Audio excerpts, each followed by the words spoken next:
Now, faith is the substance of things hoped for, the evidence of things not seen. We're continuing our series on faith, and we're going to go further in Hebrews 11. Last week we started with verse 1, and then we covered a little bit in verse 3. Through faith, we understand that the worlds were framed by the word of God, so that things which are seen were not made of things which do appear. There's so many things that we can do to live by these verses. And the second verse in this is Hebrews 11:2. For by it the elders obtained a good report. What does that mean? It means faith. The previous verse, Hebrews 11:1, defines faith as the substance of things hoped for, the evidence of things not seen. So this verse continues by saying that it was through this kind of faith that the elders were commended.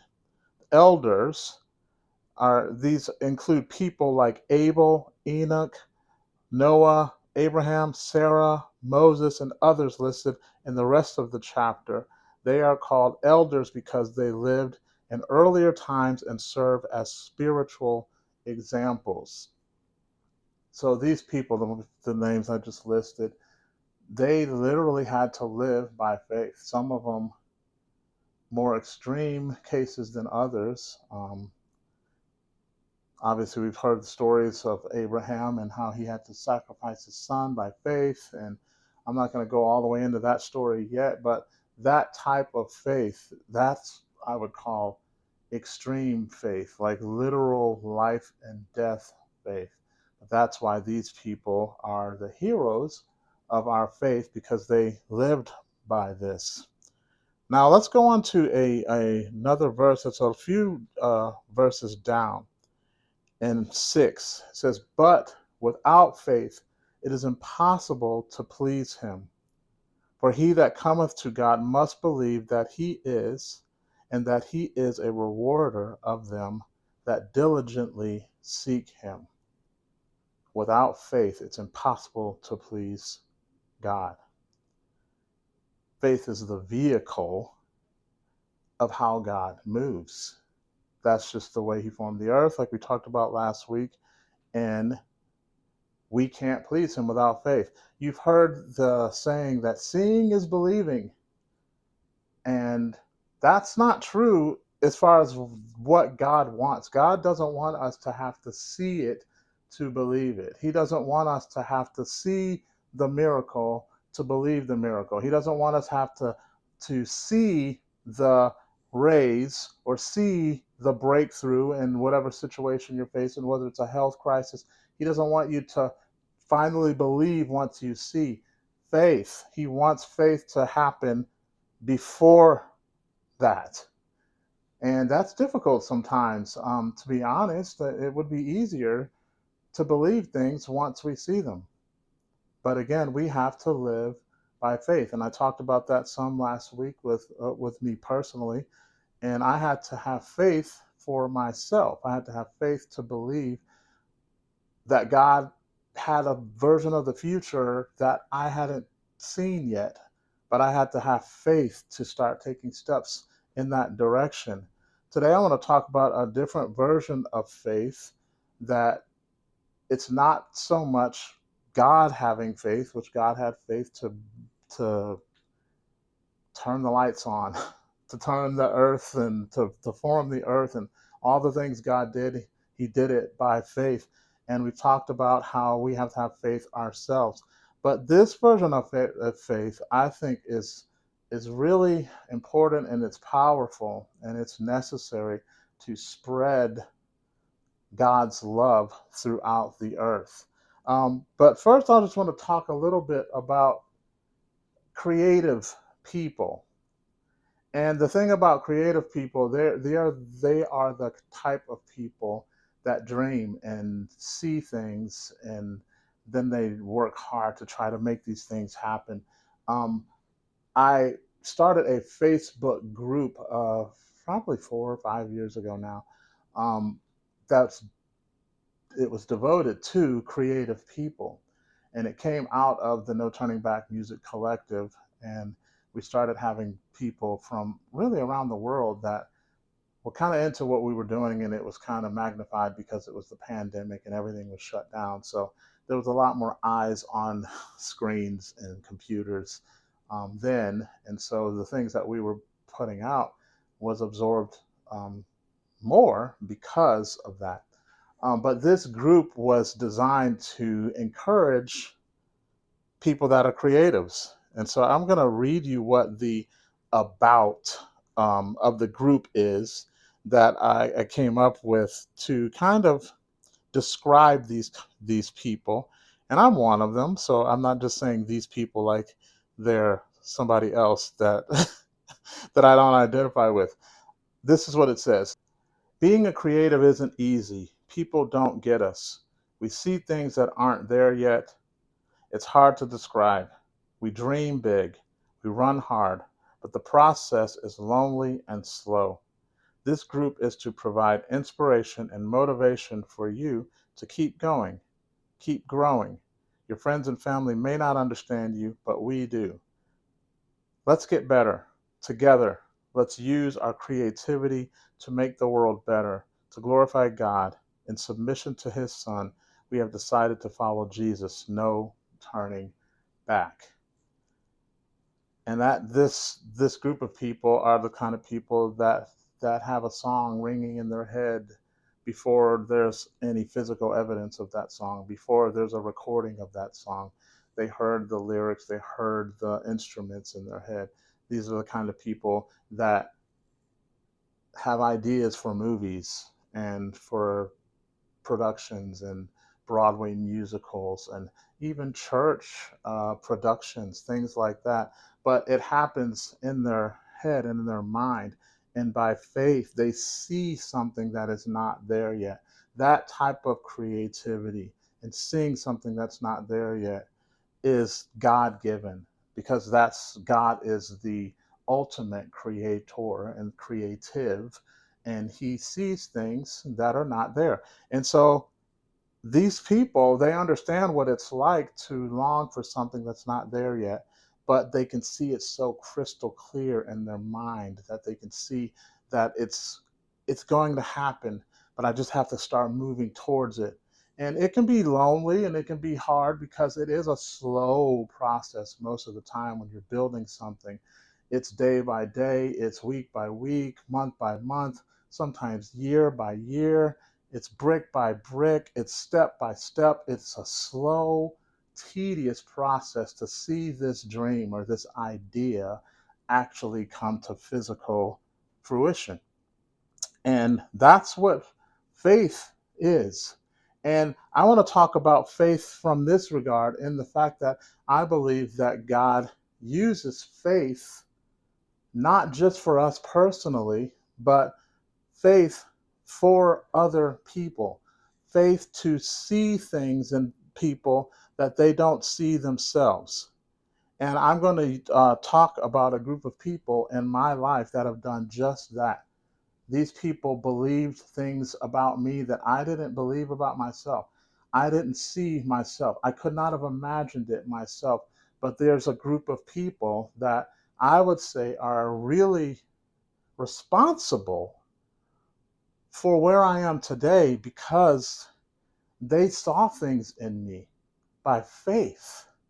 And not only did they see things in me, they took it a step further and they began to act upon that faith. They started attaching action to their faith and their belief in me, literally putting their money where their mouth was um, multiple times.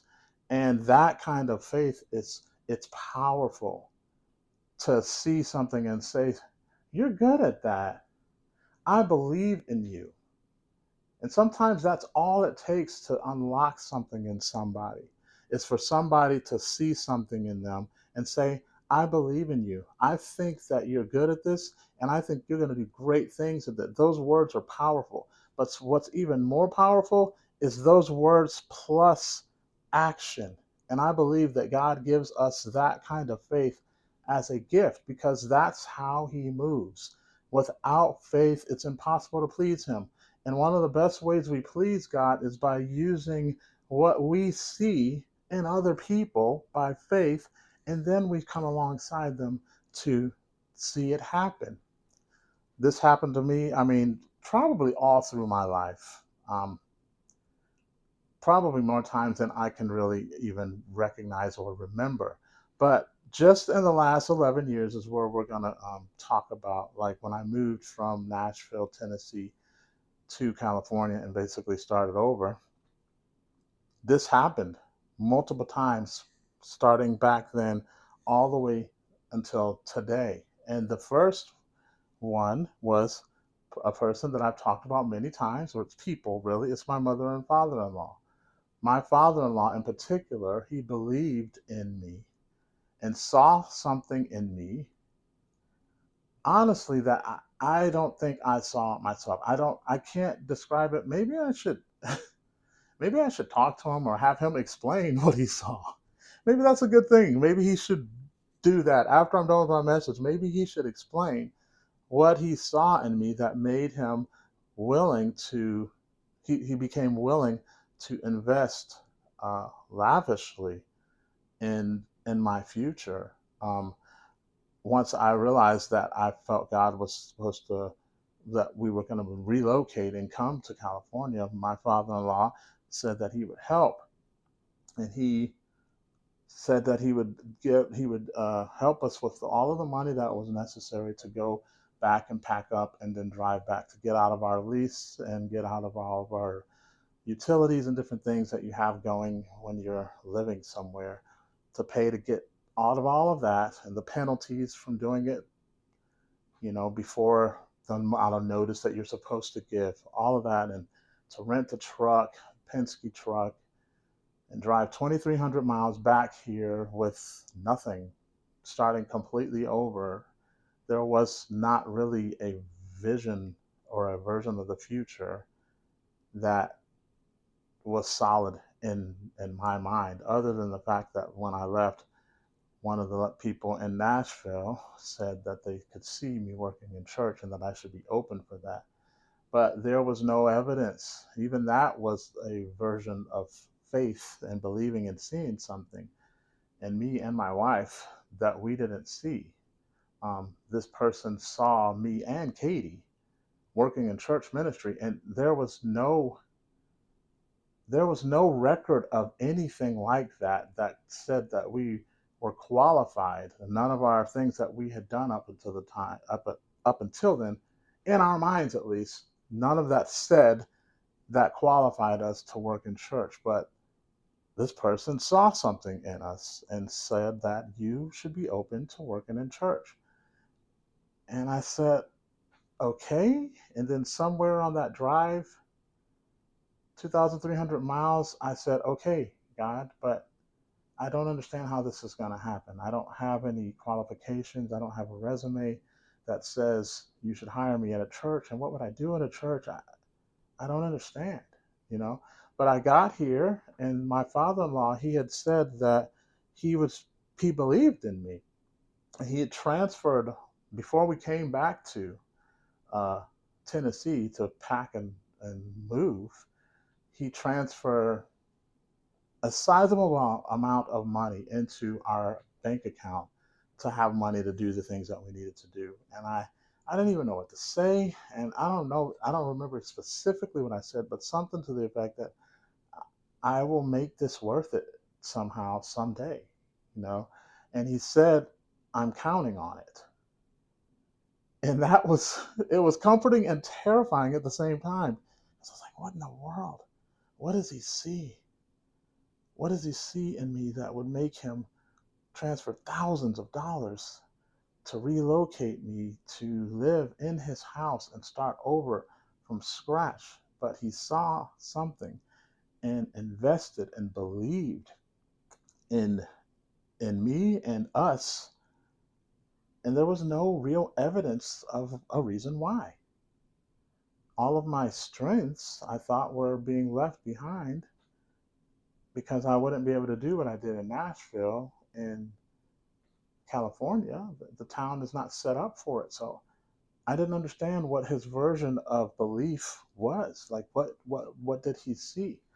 Then you had to take it a step further. As soon as I get here, I get a message on Facebook from Pastor Ron Mush, pastor of Lighthouse Regional Church in Concord, and he understood that the band that I he followed the band that I had been in online and knew that now I was living in his town, and he wanted to get together and talk and see what God had for the future. And so when he met with me, he met with me and Katie actually, and he said something about us that after it we had to look it up on Google to see what the word meant. He said that you are winsome, like winsome. So we just nodded. Oh, thank you. That's so nice. And after we're like, what does that word even mean? What is winsome? And it's attractive, and people will be attracted to you. People would like you, and he saw that in us, and I just met this man. He didn't have, how would he know that? But he saw something in us as a couple that he thought would help build a church. He saw versions of the future with us that there was no evidence, there was no substance, it was just a belief, it was just faith. And he had faith in us to hire me to become their worship leader. And I didn't see myself as a worship leader. He said, I want you to be a guest worship leader in a couple of weeks. And I was like, what?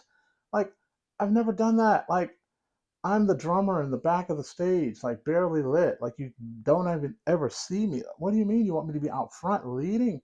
I didn't see it. But he said, I think that's what God is saying. And so I said, okay, I'll try it. And so again, here's another person. Here's now the third person in this process, the person in Nashville, my father-in-law, and now this pastor sees something in me, and not only sees something and has faith that something is possible, but then began to invest his time and his resources and position that he had in us. And for a year and a half, we worked together in that church, and it was a small church, probably 30 people if everyone was there. Um, but we worked diligently trying to pour into that community. And then he became, he had an opportunity to merge our church with another church, Clayton Community Church. And he was going to come on as the executive pastor. The thing about it, though, having only met me and worked with me and known me for a year and a half, he said, if I'm coming here to this church, Jamie's coming with me. You have to find something for him too. Like, who does that with somebody you don't know? It's not like I was some protege of his for the last 15 years or something, and so that he had this bond built up with me that would say, I'm going to stake me going into this new job and this new position, new provision for my family, and stake him with it, with me. Like, you've got to figure it out. If I'm coming, he comes with me. Who does that? There's some version of faith, of seeing something that wasn't there, that this man believed. And Pastor Sean Robinson, the pastor of Clayton Community Church then and now, said, okay.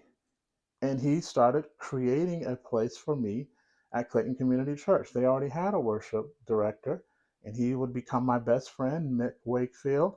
And but because that position was filled, and that was the position I was at the other church, and we were merging together, so they literally just created a position for me out of bits and pieces of skills that I had, things that I acquired from Nashville, and how to produce the things and make the service flow and stuff like that. And that's how it started. And so that's my journey, starting over with nothing, coming here to California. It was formed by faith people had in me and seeing things in me that weren't there yet. And I will be forever grateful. To this day, my father-in-law, mother and father-in-law, and Pastor Sean Robinson, they are investing in me today, and that I'm one of the main leaders at Clayton Community Church, and I'm one of the main leaders at the Refiners Ministry. And these people have poured their lives into these ministries for years, over a decade, and in Pastor Sean's case, 3 decades.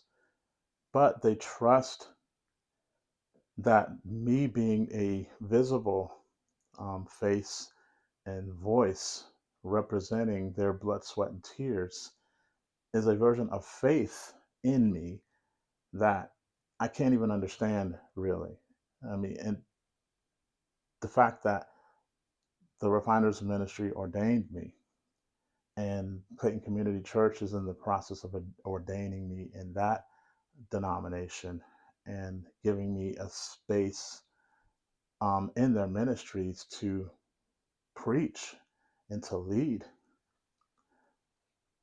I don't know. None of us really know what future they're investing in for me. Obviously, God has more than I know about, than any of us know about.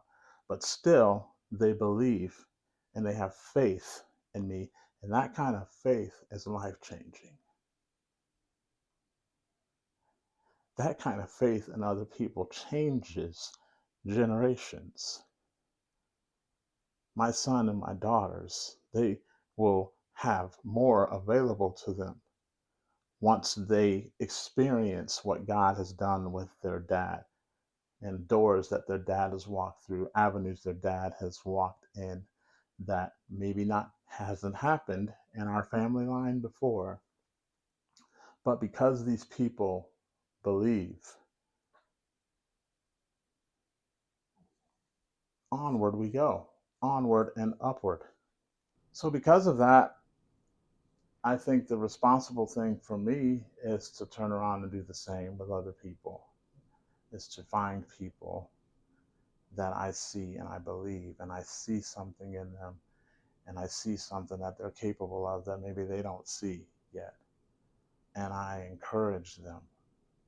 I would say that that's the challenge for all of us this week, is to, first of all, I want you to do two things this week, this coming week.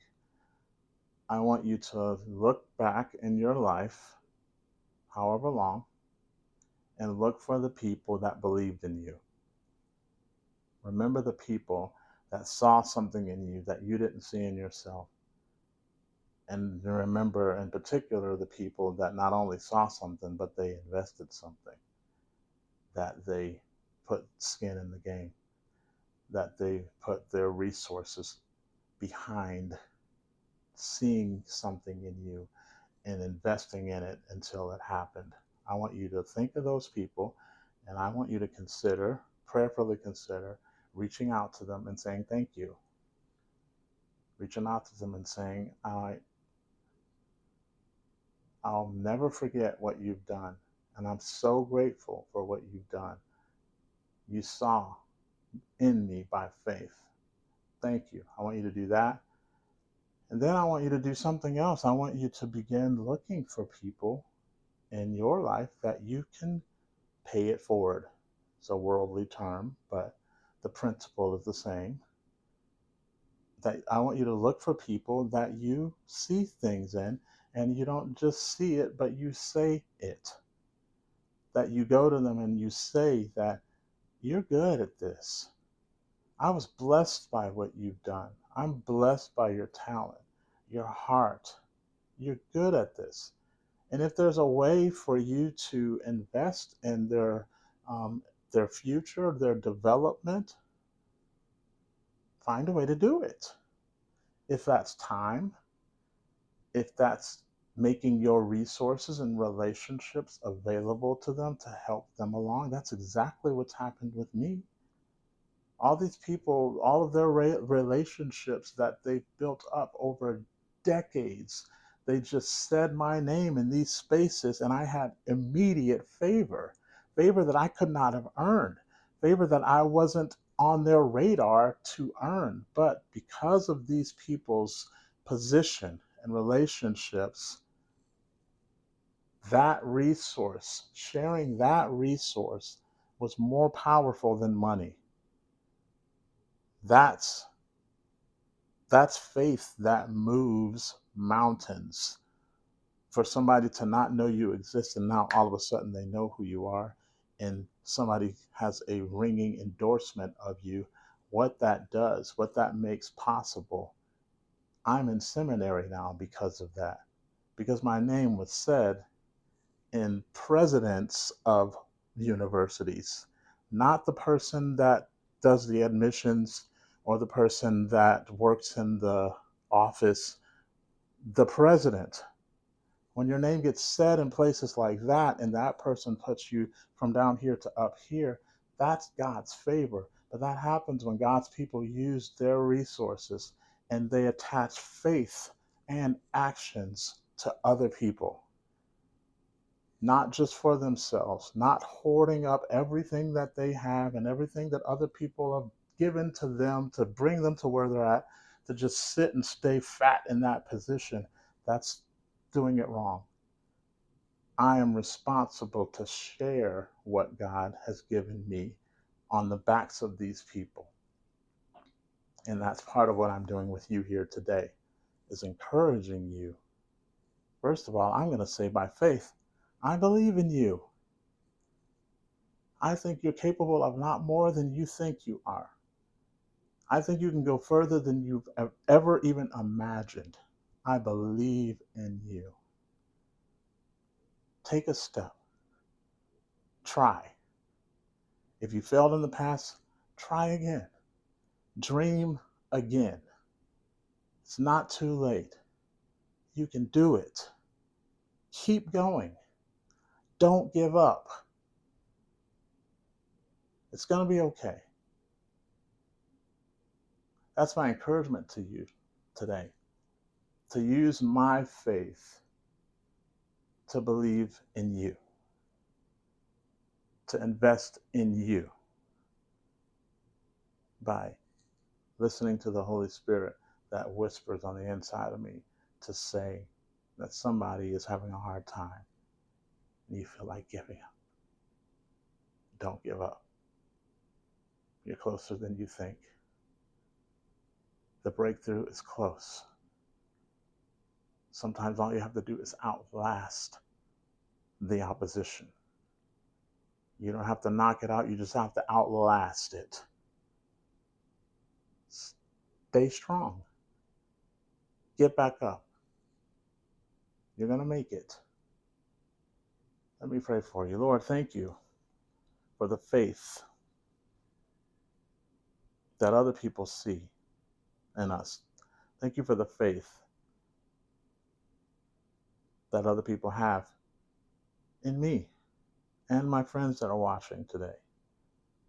Lord, will you help us to spread what we've been blessed with, which is the belief, the faith that other people see in us. People that have faith, that use that as evidence for things not seen. Hope, Lord. Will you bring people to our minds this week that we can find and say thank you? And then will you bring different people in our path that we can see and believe and encourage? You're a great God, and we purpose to do our part in spreading your love and your joy around this world. Amen.